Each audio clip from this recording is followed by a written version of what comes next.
Live from the 607, it is the Ocho Duro Parlay Hour, where we're talking sports locally and nationally. Why don't you join in the conversation with the hashtag ODPH? Here we go.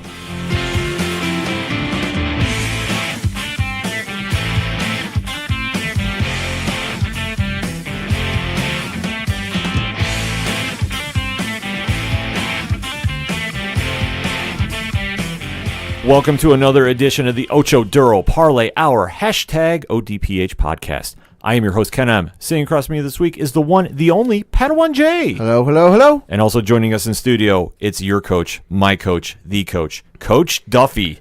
Guys, I will not abruptly leave the show right now.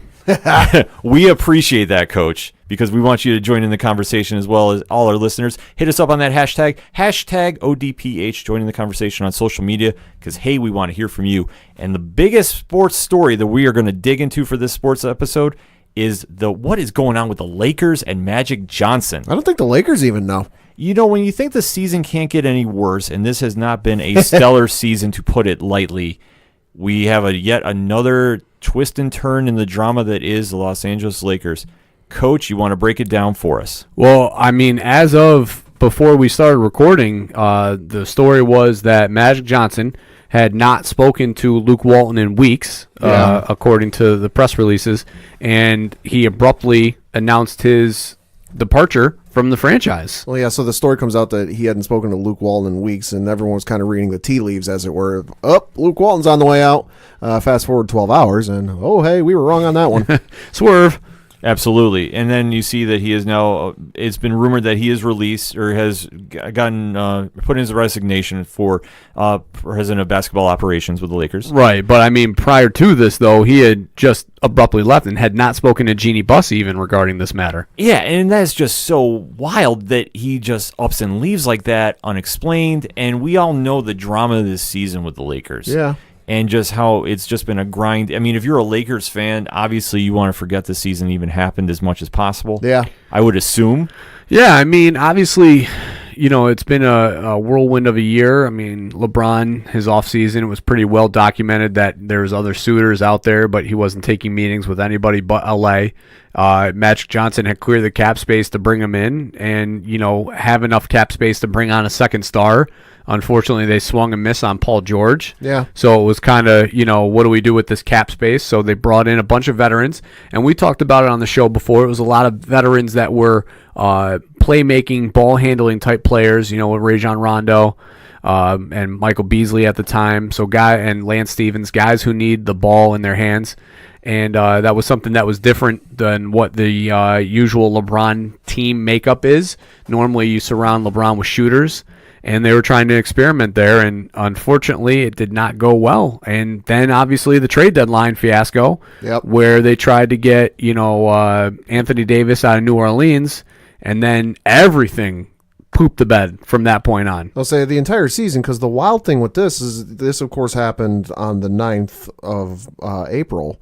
So, and it, you know, the thing I pointed out on Twitter that I saw last night was, that he stepped down 9 months to the day that LeBron announced he was coming to the Lakers. So you want to talk about a high of highs to a low of lows for Lakers fans this season.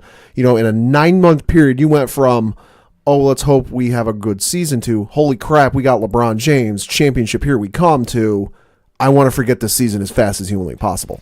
There's got to be a lot more moving parts that we don't know about happening behind the scenes, because for a discord of this level, with a franchise such as the Lakers, a very high-profile one of the most legendary ones in all of the National Basketball Association, for this to happen, especially with somebody with Magic's legacy involved, and the fact that he hasn't been talking with anybody else like Jeannie Buss or Luke Walton, and just abruptly posts he's leaving. Right, and it's got to be more than just, you know, the reason he's giving, quote, I want to go back to having fun. It's got to be more than that. It really says something that when you're the president of basketball operations for the Los Angeles Lakers, it's a prestigious title for a prestigious team. You know, it's much like being the general manager or in charge of like operations for the Dallas Cowboys, the Pittsburgh Steelers, the New York Yankees, you know, one of these high profile franchises, that I feel like there has to be more to it, that you just don't up and leave because, I'm not having fun anymore. And the other thing we found out, as, you know, news slowly started trickling out, that, you know, Jeannie Buss of the Los Angeles Lakers didn't even know about this until it was announced. Right. I mean, that's the biggest telling point about it is just a lack of communication. And we all know this season was going to be rough going in. LeBron admitted it. Yeah, LeBron knew this going in, and he tried making the best of the situation as he could with the players he had. And we all knew that him going out to L.A. was more puzzling than anything for a basketball standpoint, not for what he's doing now in business. And obviously he's going to be doing Space Jam 2 and other movie projects probably down the road. The fact that he went there, and obviously he knew it was going to be a rough season, and the fact that Magic didn't get Anthony Davis over, or the big free agent to join LeBron, to really contend this season, maybe took its toll. And obviously Magic has came out and said that it just wasn't fun anymore, and he wanted to get back to where basketball was fun. And, essentially the stress of this was just getting to him. And I could fully see that. When you have that pressure level on you, and all eyes have been on the Lakers for the most part this season, for whatever reason, a lot of teams thought, okay, with LeBron there, it was going to be instant success. We all knew that it wasn't going to be the case. They weren't ready to compete with Golden State, let alone where they were going to place in the rest of the Western Conference. Who knew? We didn't think they were going to go that far. Yeah, I mean, when LeBron signed there and then everybody else who followed thereafter, I mean, when you looked really at the starting lineup, all right, so they had fill in that blank, starting at center to start the year out. Whether it was Zuba or whoever. And then you go and you look at, you had Kyle Kuzma at the 4, LeBron, Brandon Ingram, Lonzo. You got Josh Hart. You had KCP, Caldwell Powell. So you had, KCP there. So you had talent. Mm-hmm. You had a level of expectations that this team would at least be able to put the ball, in the back of the rim, but then in the back of the net. But then the problem became that, they started. Then Rondo came in, a veteran. Lance Stevenson came in, another veteran. And Michael Beasley came in. All these guys are, years experience. So it created a lot of contention probably in the locker room. And I mean, a lot of what I've heard and what we've seen is, it became more about LeBron being this over the top, I'm the superstar, type thing versus him being a team. And you heard, like, when he got hurt, he wasn't showing up to games. He couldn't travel with the team because of his injury. The Athletic posted this, that, it became a real problem in the locker room because they wanted LeBron there. These younger guys were looking for him for advice and his knowledge that he has of the game, and he wasn't there or present in the locker room. And, then the Athletic reports that he came to a game with a glass full, a cup full of wine.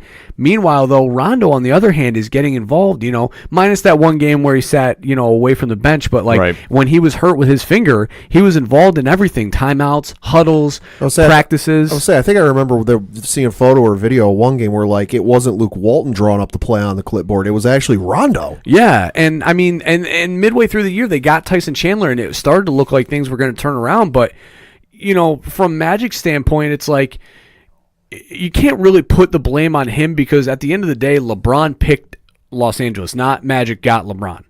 I mean, he was destined to come there regardless. They just needed to create the cap space, which Magic was able to do. And yeah, all right, so they had to trade D'Angelo Russell away, but at the time when they traded D'Angelo Russell away, I mean, there was a lot of controversy surrounding him, whether he was going to be able to live up to being the number 2 pick or not.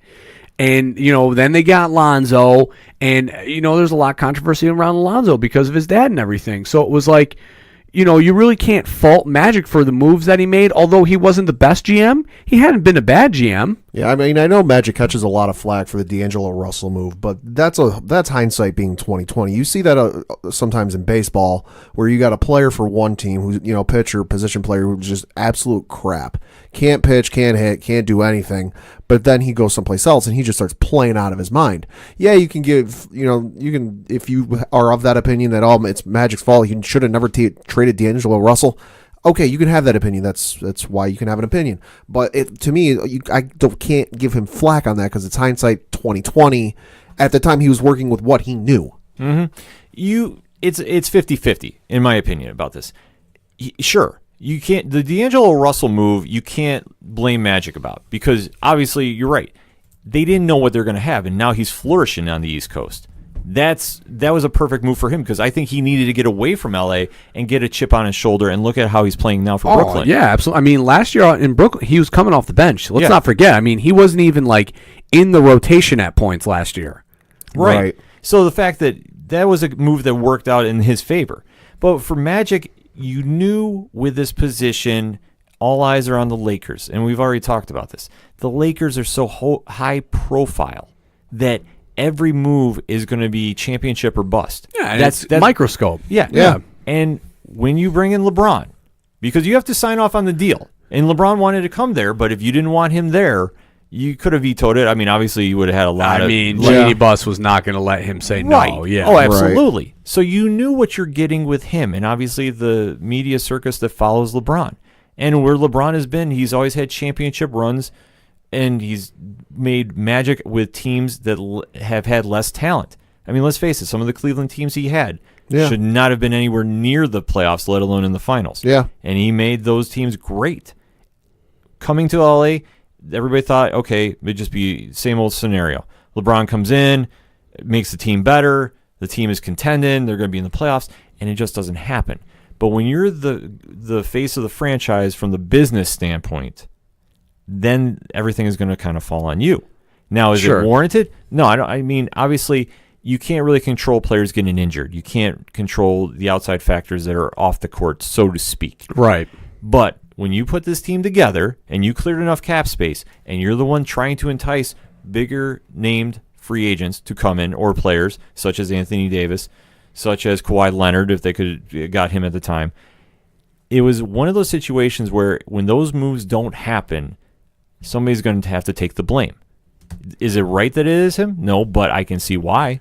Well, so, I mean, looking back at probably what they did at the offseason, too, with what they paired with what Magic and Luke came to the drawing board, I mean, Luke Walton's a good head coach. Yeah, he's a great head coach. I mean, when he had that run in Golden State, I still think Steve Kerr was helping, even though he was out of action. Yeah. But, I mean, he was still able to get that team to win. I mean, the 20 or 30 game win streak was under Luke Walton. So it's like the guy knows what he's doing with the X's and O's.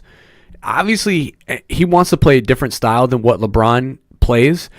Traditionally, LeBron's teams have not been a fast break, up and down type team. Right. That's part of the reason why him and Blatt had such issues, because Blatt wanted to play that European, bring the ball up the court quickly, get a set ran and get a shot up. And, traditionally, LeBron teams play a little bit slower, a little bit more spacing. So there was a little bit of style clashing there. Just somebody that could have helped this team tremendously, just looking back at free agency of last year, was instead of getting a Lance Stevenson, maybe a J.J. Redick. Yeah. Yeah, there's moves that they could have done better all across the board. But for what they had and how the season failed, because let's face it is a failure. If you don't make the playoffs with that much hype behind you. Well, and plus it's the Lakers. It's, they're like the Steelers, the Cowboys, the Yankees. It's world championship or you are a failure. I mean, I'm looking at the standings as we record. Now, if I'm not mistaken, the Lakers have one more game left in the regular season. But as it stands after 81 games, they are sitting at 37-45, and they are in fourth place in the Pacific Division. And then looking at the Western Conference standings, they are sitting in the 10th place and already eliminated from the playoffs. So it's a failure of a season for Lakers. Right. So now the question becomes, okay, Magic is leaving. Where do they go from here? That's the biggest question. Yeah, I mean, Pelinka is going to get more power in the front office, which I don't think is a bad thing, because I think he's done a fine job as a general manager. And I mean, obviously this offseason needs to be finding and landing a secondary guy to go with LeBron, because clearly, I mean, at this age and this point, LeBron can't do it by himself. And I mean, real quick though, just back to this roster, I mean, this team had an additional shooter that could have stepped up and played, should have been a playoff team. Yeah. I mean, you're talking about Tyson Chandler, who still played well in minutes, Kyle Kuzma, let's just say it's the 19-game stretch when LeBron went down. Kyle Kuzma, Brandon Ingram, Josh Hart, and then obviously fill-in-the-blank shooter, whoever they got, and Lonzo or Rajon Rondo. That's still a pretty solid five. Now, let's not forget it's the Western Conference, so that's another thing to think about there too. But that's still a team that can compete for a 7th or 8th spot. I think going forward for the Lakers, there's got to be a lot of soul searching. They've got to formulate a plan. Who do they want to get to replace Magic? What do they want to do with Luke Walton? Do they want to keep him? Do they want to get rid of him? If they decide to get rid of him, who are we going to bring in? What style of basketball do we want to play? What kind of players are we going to need to bring in to fulfill that style of basketball play? They got to go in with like a Bill Belichick level style plan of what they're going to do start to finish. Well, I think that's what they have on their side, though, is that the assets that they do have are all young. Mm-hmm. Right. So anybody would take on any of the Lonzos, the Josh Harts, the Kyle Kuzmas, the Ingrams. So they have chips to move that can help this team compete next year. It's just whether or not they pull the trigger on any of those moves, which they obviously didn't do for Anthony Davis this year. Right. Well, where it's going to come down to is, Coach, you're right. They did have the talent this season. It's not like they were not prepared to make a run. Just the problem is the young players did not mesh with the veterans they brought in. And to find their identity, especially when LeBron went down, they obviously did not find a way to make it happen. And let's just be honest, take a look at the scoreboard. Yeah. Wins and losses. That says it all right there. And you're right, if they did have a shooter to balance out, they should be in the playoffs, without question. I could see them being a 6 seed, maybe a 5 if all the chips fell their way. But overall, though, they didn't have the drive or the gel to come together and make it happen. And obviously that's got to go somewhere. And you can see the disconnect from the players and LeBron and even with Magic and just the body language that they showed. And especially when you hear about what's going to happen with Luke Walton. Well, if they're not talking to him, everything falls on him. Luke Walton is a very good coach, possibly even a great coach. He just has to have a team that can run with it. Personally, I would love to see him in Phoenix. Yeah. Put him with that young team. That team and Luke Walton would be absolutely perfect. Yeah. They need to make that move. Phoenix, if you're listening to us, here's a free tidbit. Go get Luke Walton the minute he's released and sign him and watch what he'll do to your franchise. Luke Walton is a very good coach, and he deserves every bit of praise he should get for the Golden State Warriors run he had when Steve Kerr was down. But it's like Coach said, I think Steve Kerr had a little bit more going on behind the scenes than we are aware of. And the other thing with the Golden State Warriors team, and this isn't a knock on them, this is just a fact. You can put my cousin's 2-year-old son in charge of that team, and they'd win 30-some-odd games in a row. You could put me in charge of that team, and I know not much about basketball coaching, and I could get him on a run. I want to see him with a team, like you said, like a Phoenix, like another, maybe a Denver Nuggets or somebody that, like, they're up and coming. They've got a couple pieces there, but they just don't have the right pieces in place or the right coaching in place. Get him in a team where he can build something of his own from the ground up, and then I'll make a final call on him. Oh, absolutely. And he's got the pedigree of what he's done with Golden State, and obviously he's learned a lot under Steve Kerr. Where he can take that with a young team, that's where he should go. I mean, Devin Booker could easily be your Steph Curry in that offense. You got Ayton. You got Ayton. You got Josh Jackson out there. So you got pieces that could really do some damage. In the West, especially as listen, we're looking at a time right now that Golden State might be crumbling. Oh yeah, this is the last run. I mean, Kyrie, KD, all these guys, Draymond, all these free agents might be going back out east. Klay Thompson's a free agent. So, I mean, you could be literally looking at the downfall or the last run of the great Golden State franchise. And now it's like a team like this is where LA and that young core, all they had to do was just sit patiently for a year. Yeah. And this is where it's going to get real interesting to whoever takes over, because that's what they need to work with, is what the talent they have and what they feel they need to go get. And obviously LeBron is going to weigh in heavy on this. His influence on the team moving forward is going to be huge. He's signed for 3 more seasons. I don't see him opting out. I know he said he's staying committed and it's going to be 4 years no matter what. But let's be honest. Players change their minds. Obviously stuff could happen between now and then. I do think he's going to stick it out for the 4 years. I do. And I think that now he's going to obviously have more influence over the team, because now with Magic gone, he is now the biggest face of the franchise currently. He's going to be. Yeah. Because with Magic not behind the scenes, it's going to be somebody else. It's going to be somebody that LeBron is going to have a good relationship with, I feel. It's going to be somebody he likes and he's going to be able to work with. I mean, I've seen people tag Kobe Bryant in this job, and that would be a ton of fun. I don't know if LA would take the route again of getting a guy who hasn't had, experience in a front office, but that would be fun. I mean, people had the same thought when they brought in Magic Johnson, that it was going to be a lot. It was going to be a lot of fun, and look how it worked out. Well, yeah, like I said, it depends, because you brought in former players like Isaiah Thomas, right? We brought in Magic Johnson, and sometimes it works and sometimes it doesn't. To defend Thomas real quick, though, he took over a mess from Scott Layden. Yeah, it's not Thomas's fault that what happened to the Knicks. People forget that.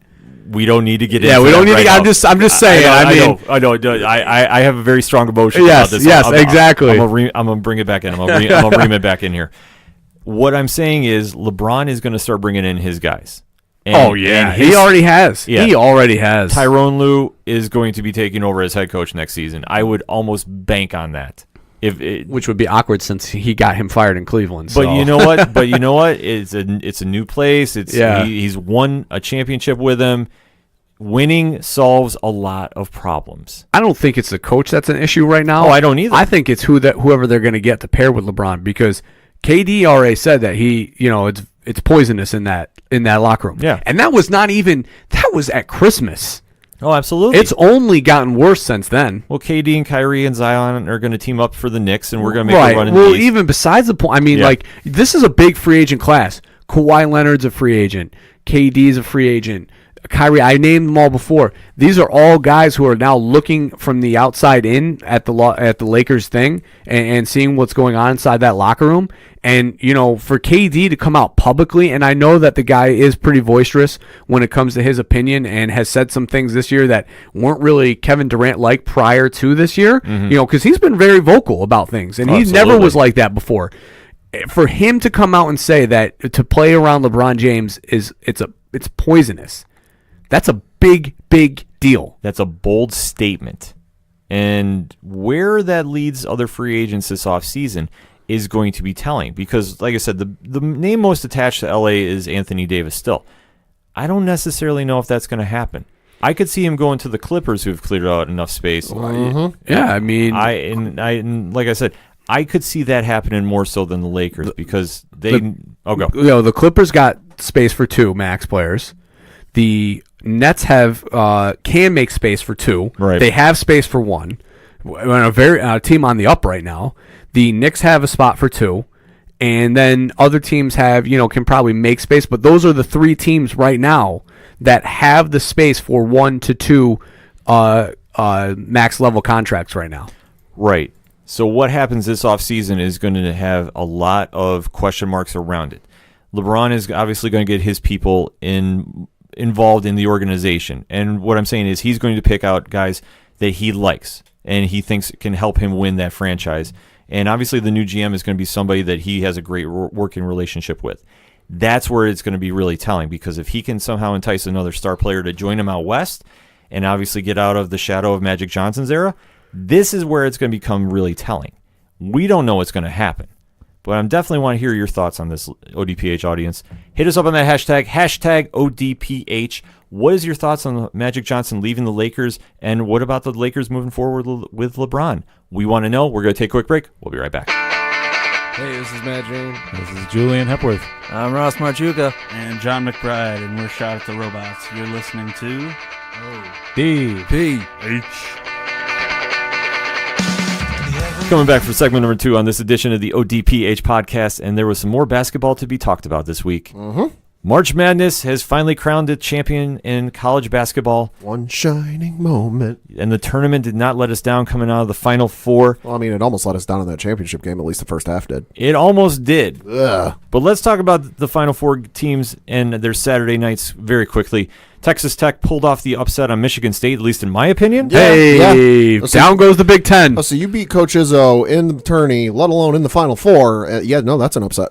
It definitely was, Coach. I know you have thoughts on this since you were Mr. Big Ten. Man, I was really shocked that they were able to pull this out and pull it out the way that they did. I mean, a 10-point victory over Michigan State, that's a big win. Yeah. Texas Tech coming into the tournament was probably one of the more stronger defensive teams. And Michigan State was able to put up some points on people. So for them to hold them under 60, is a testament to how well Texas Tech plays defense. Absolutely. This game was just a back and forth. And just as, like you said, their defense carried them through. Texas Tech showed something in this that I didn't think Coach Izzo maybe was ready for, so to speak. Just the defensive effort that they carried through and just really clamped down on the Spartans going into the second half. was really telling. We'll say, the defense was really telling. When you look at the team stats for the game, Michigan State had a shooting percentage of 31.9%, 7 of 24 from three-point range, and then really good from the line, though, 14 of 18 for free throws. Right. When you can pull that off, that's saying something. And obviously, carrying them into their first Final Four, the championship game was huge for Texas Tech. Matt Mooney had 22 points and really just set the tempo up early for Texas Tech to really get out. And like I said, this was such a hard-fought battle. But the fact you pulled off a 10-point victory is a huge, huge statement win. And then looking on the flip side, Virginia and Auburn. Coach, what you got on that? I mean, just how heartbreaking of a run for to have it come to the last seconds here, and for Auburn to lose the way that they did. I mean, all but basically ready to seal the game up. Having sent Virginia to the line on what was possibly a good call, maybe not. I mean, from the angle, it did look like he kind of clipped the shooter. You can't foul a three-point shooter. I mean, the same thing happened the week before in the Duke game. It's like you close them out and you just keep your hands up and you just hope that you get in his face, but you cannot do that. And then obviously the controversial final seconds where Auburn's able to do the Grant Hill pass basically, and toss it three-quarters court.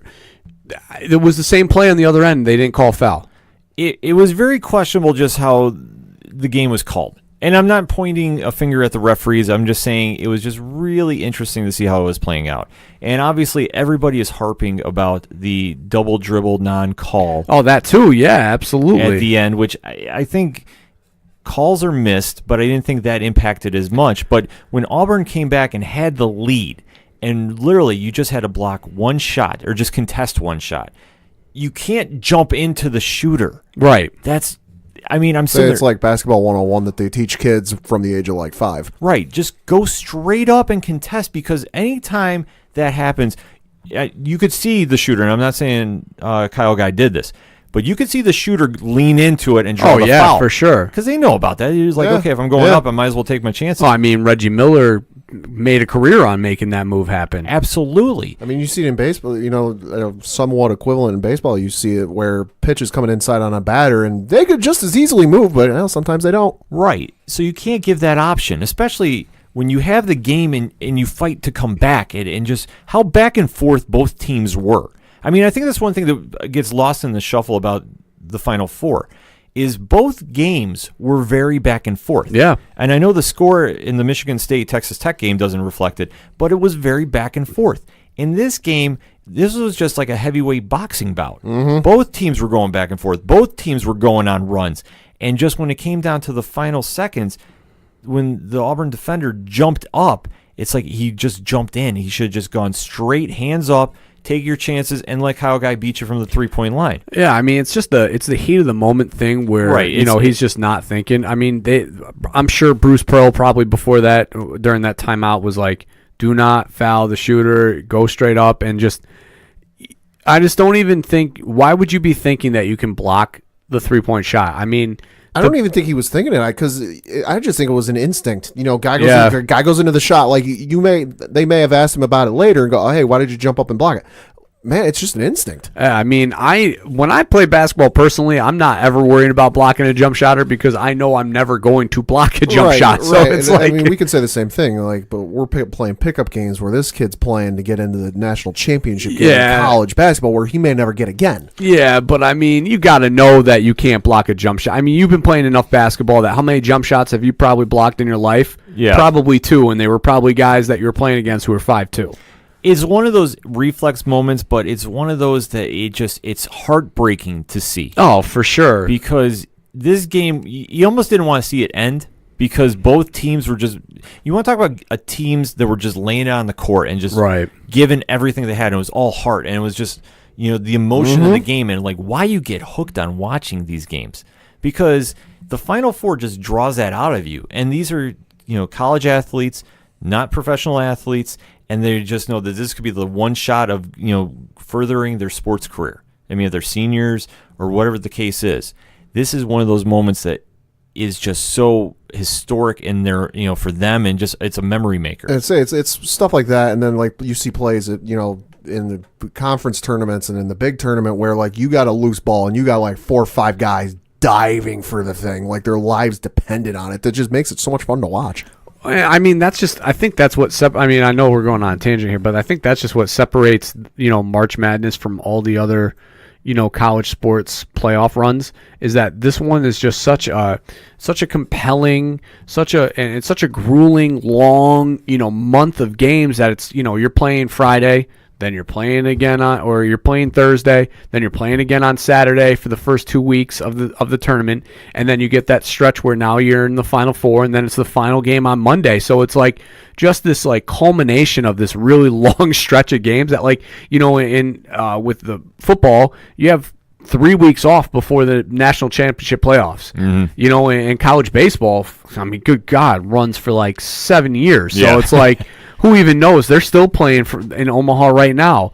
And, in college lacrosse, it's like it really doesn't matter till Final Four weekend because, there's the teams, the way that they fall, the Final Four is really where the best teams will be. And this one, it's like any team, any week is going to beat anybody. So it's like every game is compelling, even now with 16 versus a 1. Right, and especially Virginia, who finally escaped that shadow that haunted them. Yeah, you talk about redemption. Yeah, why isn't anybody talking about that? Like total redemption. Yeah, going from being the first 1 seed to get knocked out of the tournament by a 16 seed to going on to win the national championship. But take nothing away from Kyle Guy nailing those free throws with ice in the veins left to win 63-62. I mean, that is just the moment itself. Like, if they did not pull it off going forward, and that was it for Virginia, they had nothing to hang their heads about. No. But winning in overtime on Monday over Texas Tech, 85-77, and just how clutch they fought to come back. Again. And from the first half, and Pad was talking about this a little bit. How would you describe the first half of that game? That first half of the game was complete and utter hot garbage. Like, at one point, it was like 5-3, and it was like under 10 minutes left to go. The first half score was Virginia was ahead 32-29. Like, that's not exactly compelling basketball. I mean, that's Virginia basketball, though, baby. Right. I mean, that's Texas Tech basketball, too. I mean, that's the exact game. They want the game to finish 60-50. And you saw them come out the gate, too, and you could tell both teams were nervous shooting. Yeah. Both were shooting bad shots early. But, like you said, Coach, they are so known for their defense, both teams. Yeah. That you knew what you were getting out of it. And they were playing their hearts out, too, again. So the fact they got to overtime, and how Virginia came back to make the game go to overtime. Well, I mean, this just goes back to defense wins championships. I mean, the way that you get back in the game is you got to make stops. Mm-hmm. And when Virginia did get down, they made stops that they needed to be able to get back in this game. So it's just a testament to their team and their philosophy that they have about defense first to lead to offense. And really, I mean, that's why they're the national championships, because they were able to get the stops at the times that it was needed. Right, because when they needed clutch shots, they hit their clutch shots. And they almost showed, because they've been in the tournament more so than Texas Tech, just kind of like the veteran polish. Yeah, absolutely. Which is not a slight to Texas Tech by any means, but Virginia's been there before. Virginia has an idea, of what they need to do to finish. But Texas Tech gave them all they could handle. Well, I bet you to me, the story, the pregame speech definitely would have been the idea of, hey, we were the first 1 seed to be eliminated. You now have a chance to redeem that team that lost last year by winning this national championship. And then when they came, I think they were down 3 at halftime. Yeah. So if they come down at halftime. I just would have hammered home the fact that, listen, guys, we are in this game. It is only a 3-point game. Our defense will close and clamp down on this. But again, you have the chance to be the team that just lets go of what happened. Nobody's going to remember the fact that you lost to the 16 seed if you win this game. And, I mean, now no one's even talking about it, Right, that's one thing, because especially Virginia was actually up by 3, but still with that mentality, though, right. That was the biggest storyline of the tourney that nobody really was talking about. Because I know we here, especially, we're guilty of it too. We were talking Duke heavy on the tourney. Because obviously Duke, with their star-studded lineup, was projected to run away with this and not even think twice. But to see Virginia sneak in, especially with their storyline and just how they hit their clutch shots when they needed to. I mean, Kyle Guy had had the one shining moment, so to speak, of the tourney. Yeah. And just to carry him through to overtime and just to see, I mean, how hard fought it was, and just when they started slowly pulling away in overtime. When Virginia got out the gate and really had the momentum swing back in their favor, it was just telling. And obviously, they earned this title. I mean, I know there's the big argument ACC versus the Big Ten and what conference is better. I mean, I'm an ACC guy, so I definitely knew what Virginia could do. I've watched them play twice this year, so I knew what this team was capable of. And yeah, all right, so they don't necessarily have an offense that strikes fear in you, but if you can't score, then they can. They're going to win the game because they put the clamps down. I mean, that game that they beat Duke at home, yeah, all right, Trey Jones was hurt, but they still stopped that team. They still were the reason why they lost. Agreed. So final thoughts on the tournament before we close the segment out, Pat. A great tournament, a lot of fun to watch, and I think the more interesting thing coming out of this is going to be who's going to the NBA draft now. Absolutely. Coach? Yeah, I think there needs to be some sort of referee discussion on who's getting these games and how they're getting the games and getting them worked, because there was some reffing issues. But other than that, I mean, it's just a great time. The tournament's a blast. I love the whole weekend, the brackets and everything. And yeah, like Pat said, the biggest takeaway now is the one and dones. Who's going and who's gonna land in the lottery. Right. I mean, the biggest storylines of this season are now come and gone. And obviously, congratulations to Virginia. They earned this title. You can't take it away from them. From the horror story that was last season to now the fairy tale ending to finish it out is truly remarkable. So our hats are off to them. And as for next season, it's anybody's game because the one and done factor is still looming in college basketball. I know R.J. Barrett has declared for the NBA draft. No word yet about Zion. No, but that's all but certain that he's got 13 shoes coming and looking. Zion will be making his way to New York. I mean, to the NBA draft. Sure, sooner than later. And I mean, Trey Jones returned. So that's a really big get for Duke because this class coming in next year is not the same class. No, it isn't. But somebody else is going to step up, and we don't know what's going to happen when everybody starts dancing in March. But one thing we can definitely guarantee is we'll be in front of our televisions or at the games watching and obviously making some memories and seeing the great basketball action going on. But let us know what you think. Hit us up on that hashtag ODPH. What is your thoughts on this year's Final Four tournament? We want to know. We're going to take a quick break. We'll be right back. Hey, this is Brian Wolf from Fair City Fire. You are listening to ODPH, the greatest podcast in Binghamton. Woo!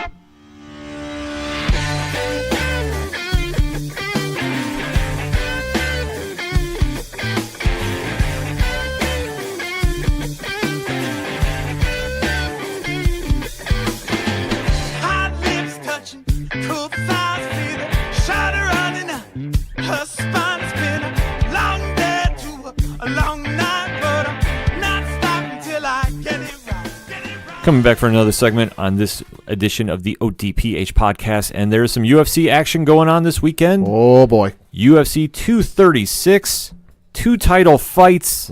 Pad, let's break down that main card, shall we? Of course, taking place Saturday, April 13th, 2019 at the State Farm Arena in Atlanta, Georgia. Of course, we mentioned it, the 2 title fights we got going on.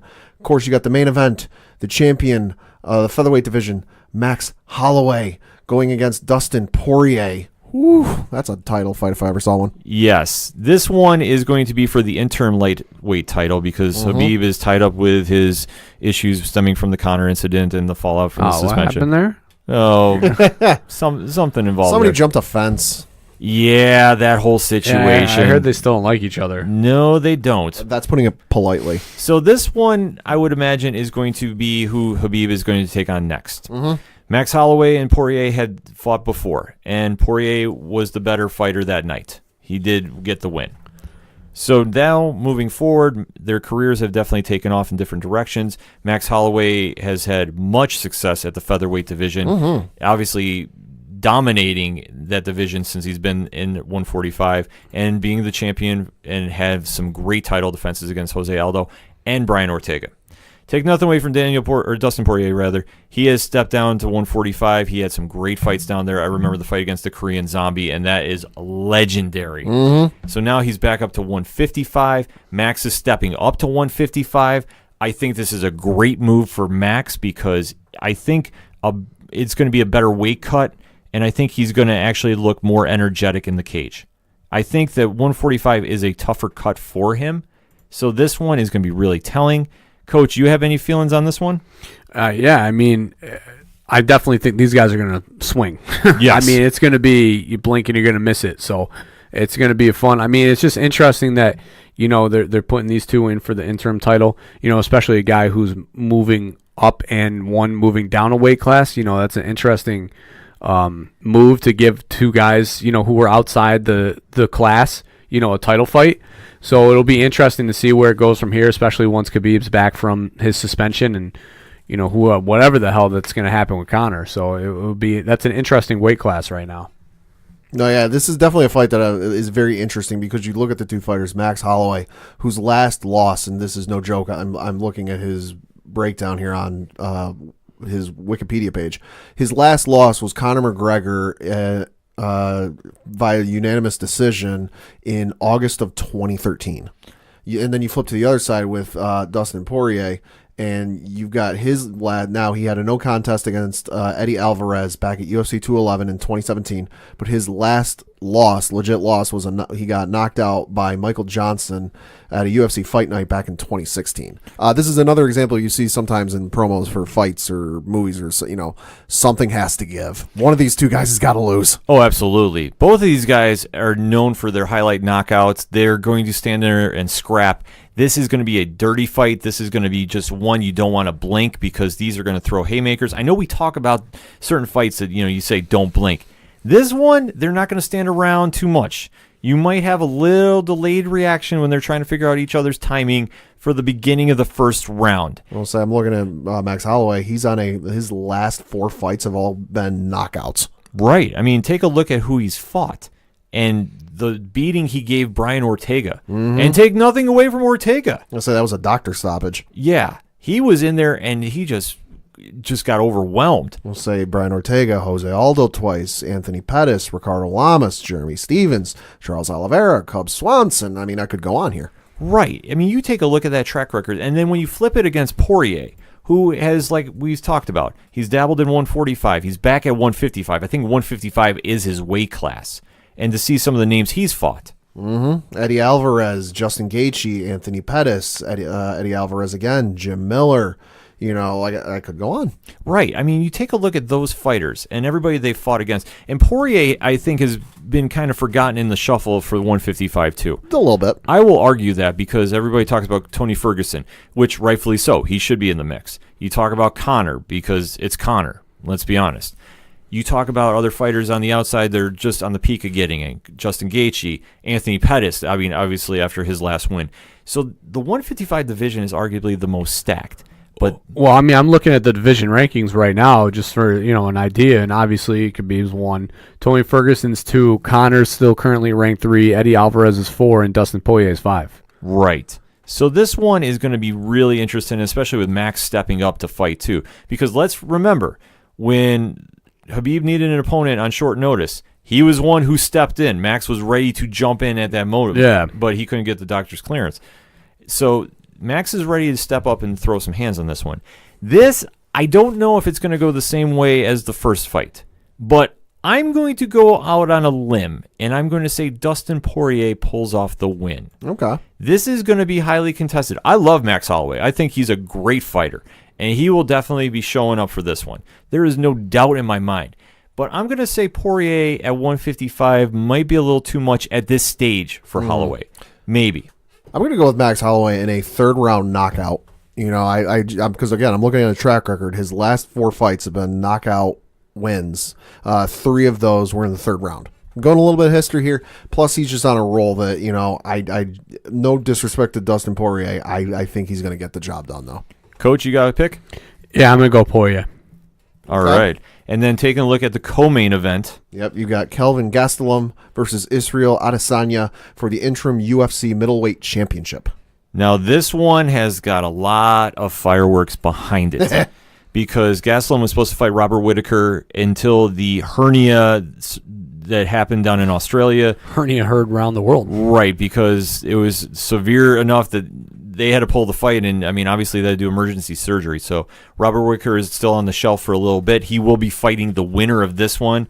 Israel Adesanya, 16-0. Yeah. And obviously he had a amazing fight against Anderson Silva last fight, if I'm not mistaken. Yeah, no, his last fight, he won by unanimous decision at UFC 234, which was back in February of this year, down in Melbourne, Australia, where he received Fight of the Night. Right, because that one was so back and forth, and it was almost...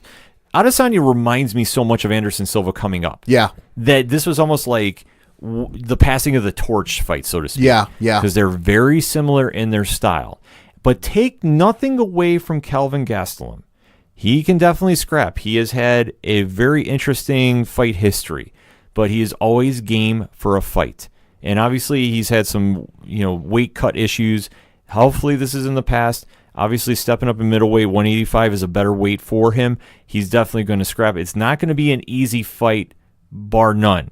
But it's going to be definitely an entertaining one. Pat, you got any early predictions? I'm going to go with Israel Adesanya. I mean, the man is 16-0 and just came off of defeating Anderson Silva, where I flipped to the other side, and Kelvin Gastelum. His last two fights, he defeated Jacare Souza by a split decision back at UFC 224, back in May of 2018. And then he knocked out Michael the Count Bisping back at a UFC Fight Night in 2017. Prior to that, he was submitted by Chris Weidman in July of 2017. And then there was a no contest against Vitor Belfort in March of 2017. I think, Adesanya is the up-and-coming star. He's the next superstar of sorts. He, whatever title or, praise you want to slap on the guy, I think it's his time. Coach, you got any feelings? Yeah, I mean, I'm going to go Adesanya as well. I mean, just even from a statistical standpoint here, I mean, he's got 7 inches on Kelvin. He's got 9-inch reach. I mean, so you look at the things that make John such a great fighter, Jones, and it's all those characteristics. So, yep. I mean, going into a fight where you're already giving up that much statistically is tough to make up. Adesanya is the next big thing. Whatever you want to say is going to be the next big star and next big player in the UFC. However you want to define it. He has already shown flashes of brilliance in such a short time. 16-0 is nothing to sneeze about. And obviously the battle he had with Anderson Silva is still resonating throughout MMA fans. Flip the coin, Kelvin Gastelum. Obviously, we mentioned briefly he's had some weight cut issues in the past. He's been on a tear at 185. He's earned his way up. And the one thing, if everybody remembers, too, is he debuted on the Ultimate Fighter season when it was Chael Sonnen and John Jones's head coach. Yep. That was a good season. Yes, when Uriah Hall was supposed to be the next coming. And then sure enough, Kelvin worked his way up and won the contract. He's definitely hung in there when people have thought that he should not be in that fight. I think he's earned this fight. I mean, obviously knocking out Bisping broke my heart, but right. You know what? He's earned it. He can definitely scrap in there. It's not going to be as easy of a fight for Adesanya as many are thinking. I can see this going to decision, but I think Adesanya is going to get the stoppage late. I'm going to even say 5th round. I was thinking maybe 4th. Maybe it could be 4th. Late 4th. But it all depends if Gastelum can just pressure him like Chris Weidman did Anderson Silva. Yeah. Because if anything has taught us in fighting is if you get away from buying into somebody's hype and just focusing on your task at hand. Because sometimes with fighters like John Jones and Anderson Silva in his prime and GSP, you get bought into the hype and the aura, the mystique of just what they've done. And take nothing away from those fighters. They're great fighters. But when you realize that you can knock them out, and there's always that famous quote of everybody's tough until they get punched in the mouth, and then what happens from there? This is going to be one of those situations where Gastelum throws some hands on Adesanya. I think he's going to slow him down. Something interesting here too is that these are 2 interim titles that are being headlining a pretty big paper. This is on pay-per-view still, right? Correct. Yeah. So I mean, it's very interesting that they're taking the standpoint of putting on 2 interim title matches and putting it on like on a pay-per-view instead of just doing like an ESPN card for these, because I mean at the end of the day, yeah, the interim titles are going to lead to unification bouts, but it's like they're not really the champion, I guess. I mean, well, the only thing you don't know is when champions. Well, let's exclude Khabib because he's not injured. Sure, that's fair. But with Whitaker, he's had some bad luck with injuries. It just has been unfortunate. So you don't know when he's going to come back and if there's going to be a setback. And obviously, I think the UFC has learned over the past few years that you can't have a champion not fight if they're able to fight. And if, tie up the belt. And if they're not able to fight, you have to move on and keep going. And obviously, when they're healthy, they can come back. I think they've learned this. And obviously, this makes sense that, okay, he's going to be the champion. And then if Whitaker's good to go, then they'll make that match. Because then the interesting standpoint of is too is that both of these guys that are fighting for the interim titles are not, even the top 3 as far as the ranking goes outside of the champion. Well, the rankings for me are always kind of a little suspect, a little bit, because in certain cases, you've had fighters that have been on the shelf and haven't fought in a little while. Sure. Like in the heavyweight division, I know that's happened in the past. Like we've kind of looked at sometimes and going, oh, wait, they're still on there. So I think if the fight makes sense, and it depends on who's healthy enough and who can go and what makes sense for the division. Like I don't think you have anybody really leapfrogging, with the exception of Holloway, but it's earned because of Holloway's. He's almost cleaned out the entire featherweight division. Right. So obviously if you want to bump him up and into this fight, which does make sense because you don't know what's happening with Conor, but you can't exactly put him back in a title shot. Right, and you can't delay it anymore with negotiations because clearly, it's a power play there. Right. So you kind of have to make the best fight that you can. With Ferguson, you're not sure, obviously, what's going on there.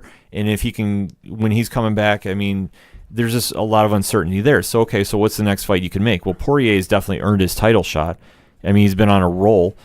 I mean, it makes sense to make that fight. Yeah, because I would say at least the UFC is probably the best at that as far as like using the rankings to their advantage. I mean, that's what they're there for. They've gotten better over the past few years. Yeah, about that since they've installed them. Because I remember the first time it was kind of like, well, it's just a number. It's not really impactful too much. Right. But now they're really taking a focus on it, which I think is good. So to see where they go from here, especially with your champions situation, which could be up in the air. I mean, we don't know what's going to happen with Khabib. We don't know if he's going to come back. He might just say, I'm done, and he wants to do something else. Or he's going to say, okay, I'll take this winner on in November, which is where he's thinking he's going to come back, which makes a lot of sense. So with that being said, I think it's great that the UFC is doing this on pay-per-view because this has big fight feel to it. Mm-hmm. This just doesn't feel like, oh, just something else has happened, and this is just, to be expected. It's just an average card. This isn't. I mean, you have 2 title fights on it in the light heavyweight division. You have Eric Anders versus Khalil Roundtree, Alan Jouban against Beanie Siegel. In the welterweight division and the light heavyweight division, again, you have Oven St. Peru against Nikita Krylov. So, I mean, they have a solid card. They have a very, very solid card on this. I was saying we should know, as we said before, this fight does take place this Saturday, April 13th, 2019. We should know for our United States listeners that this is the first pay-per-view where the ESPN deal with UFC kicks in. Yeah. So overseas listeners, your pay-per-view buying experience is still going to be the same thing. However, if you are one of our United States listeners, you will have to go through ESPN Plus to receive the pay-per-view, not your traditional, however you bought it through your cable provider method. Right, so Saturday night has got a lot of action going on. We gave you our picks, but hit us up on that hashtag ODPH. What's your predictions for UFC 236? We want to know. We're going to take a quick break. We'll be right back. It's a heartbreak, soul-shaped radio attack. Take it 4 steps forward, no steps back. Hey, this is Vince the Common Man Ciatoy, local MMA fighter, telling you to keep on listening to the ODPH, the 607's up-and-coming newest podcast.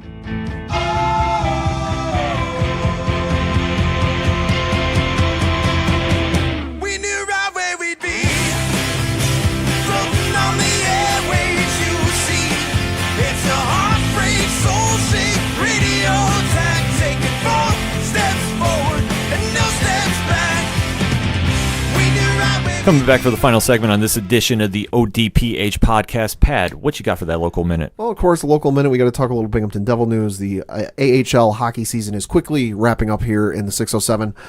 Binghamton Devils' final home game is this coming Saturday, April 13th, against the Rockets. Game time 7:05. So if you're a Devils fan, you want to get out for one last trip to the Devils, that's your chance to do it. Flipping over to the Binghamton Rumble Ponies, minor league baseball season has started. The Rumble Ponies are currently in third place with a record of 2-2, splitting their opening season series against New Hampshire. They return home. They were supposed to have a couple of games in Portland, but they all got rained out. Snowed out, actually. Snowed. Right. Snowed out, because I'm looking here at the Binghamton Devils website at their schedule. All postponed due to either inclement weather or, for 3 games, wet grounds. So their next game is their home game this coming Thursday, where they open up with a 4-game series against Erie. Game times and more info to be found on bingrp.com. Right, so a lot of stuff happening this weekend in the 607. BinghamtonDevils.com for more information on the Devils' final game. And the Rumble Pony season is back, so hashtag Let's Rumble. BingRP.com. Get down to the stadium. They did some nice renovations. Definitely worth checking out. So let's start rounding those bases, shall we, Pad? Start us off. Well, talk a little bit NBA news, because we have 2 legends in the NBA family leaving us, as it were. Dwayne Wade is one of them leaving, putting up 30 points last night in his final home game. Of course, 3-time champion, finals MVP, 13-time All-Star Game MVP, 2-time NBA first team, 3-time NBA second team. Just one of those players that, from the moment he entered the league in 2003, of course, it was that vaunted class of Carmelo, LeBron, Wade, and everybody else in that class. Always one of my favorite players to watch, because, for a lot of years he had that play style of drive in, and whoever I'm going to run into, fine, I'm just going to bounce off him and get that ball to the rim. Dwayne Wade, incredible legacy in the NBA. Absolutely. And for sticking around with Miami, especially in their highs and their lows, for as long as he did, and obviously past couple seasons, he's obviously left. Chicago, Cleveland, yep. But he's returned home, and he's arguably one of the most notable Miami Heat players of all time. Easily. Oh, for sure. He's going to obviously have his number hung up in the rafters. Oh, and yeah, just absolutely. for what he's done, winning championships with Shaq, and then winning with the Big Three and starting the whole super team phenomenon. Yeah. Truly telling. But you can never question his heart on the court, though. He would just have a no fear attitude and just go right to the hoop. So, obviously he's going to have some big plans this offseason and going into retirement, but he wasn't the only one. Oh, real quick, I just want to, on the argument of Paul Pierce versus of Dwayne Wade, and if you haven't heard, Paul Pierce with some sour grapes underneath his feet during the NBA Today on ESPN talked about how his career was better than Dwayne Wade. Yeah. Paul Pierce, I respect you and your game, but sir, you are not correct on this one, and there is no arguing this. Pad just read all the stats, and let alone, the championships is one thing, but the 3-team All-NBA defense and the scoring titles, to your none in either category besides the championship, goes to show you that Mr. Wade had a much, much better career. Facts. I have no take on that. Let's not forget he also had the gold medal with the 2008 men's basketball team over in Beijing. Sure. Paul Pierce probably could have made that team too. So, that's whatever. That's just a selection thing. But, I'm talking about the cold, hard facts. Yes. And then, the other guy retiring besides Udonis Haslem of the Miami Heat, who well respected in the NBA, Udonis Haslem, everybody. Absolutely. Yeah, very well respected, and silently, I know, Dirk is getting a lot of credit for sticking with one team for his entire NBA career. Udonis isn't getting that because he, came into the league, of course, in 2002, was an undrafted player, but, from 2000, he played overseas for that 2002-2003 season, but then from 2003 onward, so his entire NBA career has been with the Miami Heat. Yeah, he was a core guy that they needed, especially on that Big Three. When Bosch was going through his ups and downs during that season, Haslem was the guy in the paint who really helped establish that team. But, no, the other guy retiring, Dirk Nowitzki. Mm-hmm. Yes. A fan favorite. Yes. Legendary Dallas Maverick. I'll say just a couple of his career highlights and awards, because if I read them all, I will be here for a couple hours.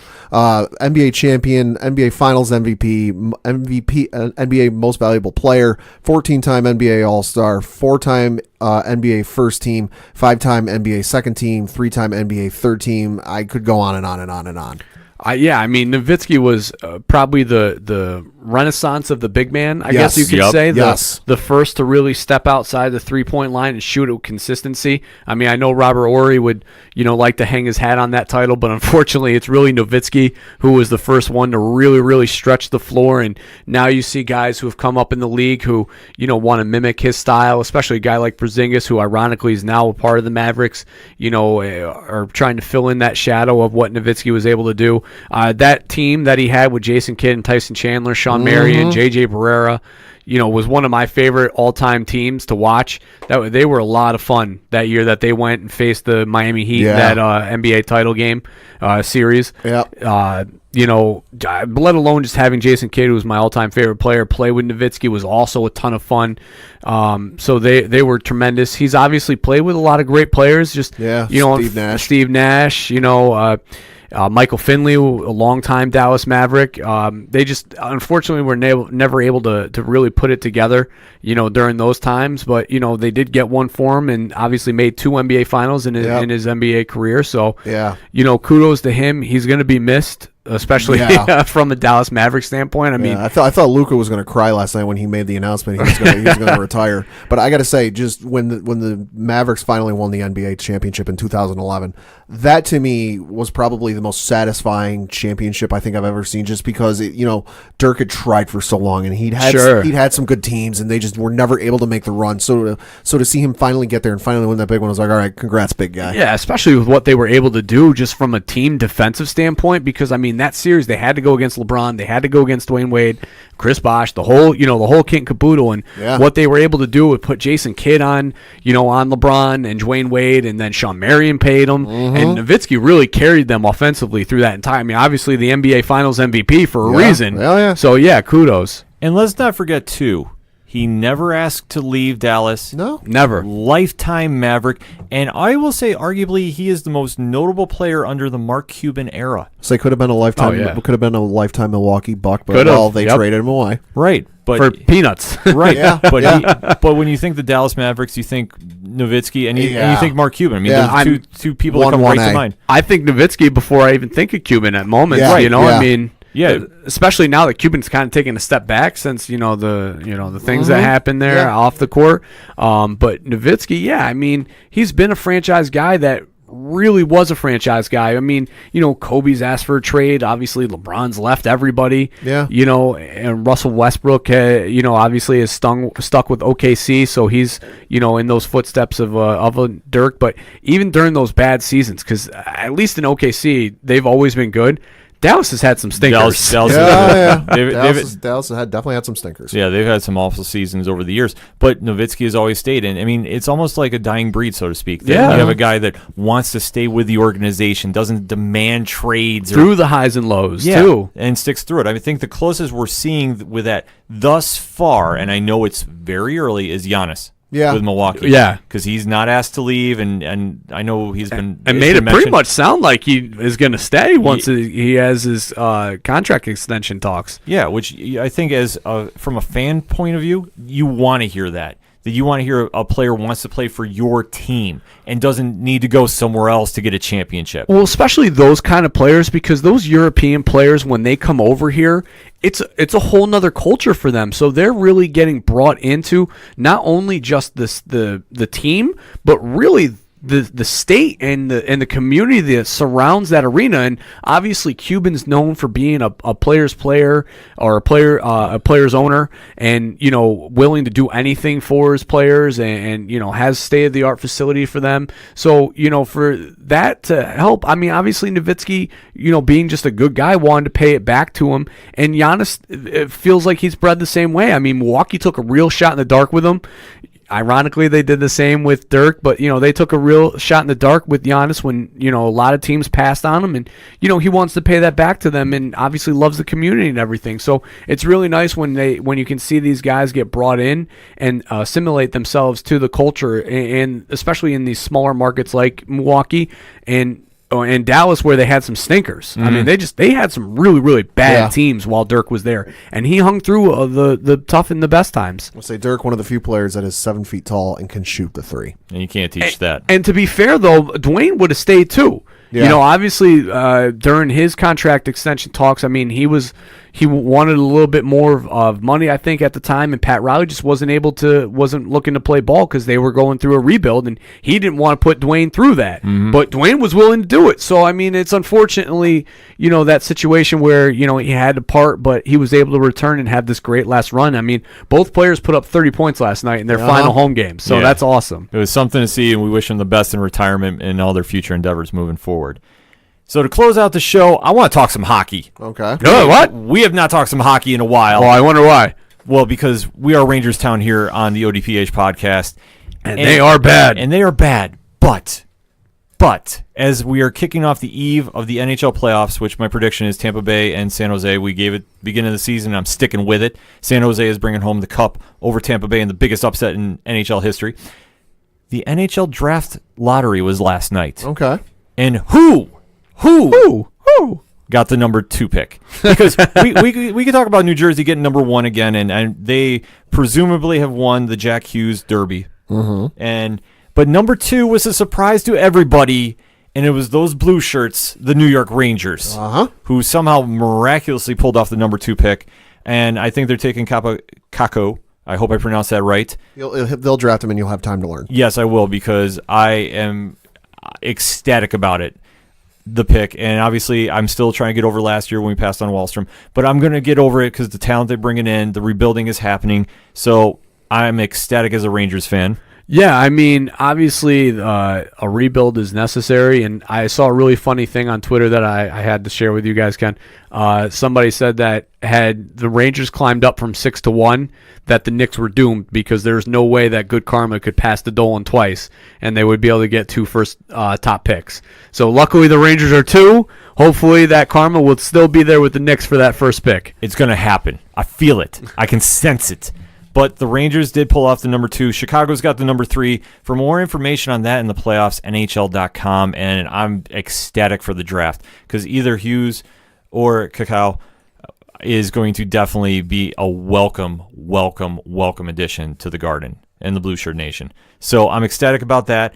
And Sound Guy Galore did drop off a note that this weekend is the Masters Golf Tournament, the 83rd tournament for the PGA. I really have no predictions. I'm not a huge golf guy, but I'll take Rory McIlroy in the win. Okay. I always stick with the Irishman, absolutely. Yeah, so I think he can, or Justin Rose is going to pull off an upset. He's been a runner-up so many times, it's like, he's due. He's definitely due. But that's all we got for this week. So hit us up on that hashtag ODPH, joining the conversation on social media throughout the week. For Padawan J. Thank you. For your coach, my coach, the coach, Coach Duffy. I will be on ESPN Plus, Binghamton Bearcat Lacrosse playing Vermont, 7 p.m. Saturday night, ESPN Plus. Watch the game. Stay for me. Absolutely. I'm your host, Ken. Thank you, as always, for listening to the Ocho Duro Parlay Hour, hashtag ODPH podcast. See you next time.